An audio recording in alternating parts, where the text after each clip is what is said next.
ఇప్పుడున్న పరిస్థితులలో ఎక్కడైనా ఆర్మీ జవాన్లు కానీ, మన సైనికులు కానీ, వ్యోమానిక దళం కానీ, లేకపోతే నేవీ దళం కానీ ఎవరైనా మన చుట్టుపక్కల పరిసర ప్రాంతాలలో కనిపిస్తే వారు ఏదైనా యాక్టివిటీ చేస్తుంటే ఎట్టి పరిస్థితుల్లో కూడా మీరు అవి ఫోటోలు తీసి సోషల్ మీడియాలో పెట్టకండి. ఎందుకు ఈ విషయం చెప్తా ఉన్నానంటే, దానివల్ల శత్రు దేశమైనటువంటి పాకిస్తాన్కి మనం ఇండైరెక్ట్గా సమాచారం ఇచ్చినట్టు అవుతుంది. దాన్ని చూసి సంతృప్తి పడండి.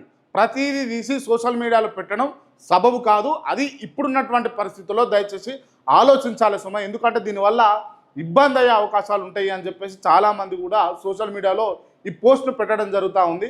సో మనం కూడా మీకు చెప్తా ఉన్నాం క్లియర్గా, ఎట్టి పరిస్థితుల్లో కూడా మన చుట్టూ పరిసర ప్రాంతాలలో జరుగుతున్నటువంటి ఎక్కడైనా సైనికులు కానీ వారి యాక్టివిటీని కానీ సోషల్ మీడియాలో వీడియోలు కానీ ఫోటోలు కానీ పెట్టకండి. దయచేసి దీన్ని మీరు గమనించాలి.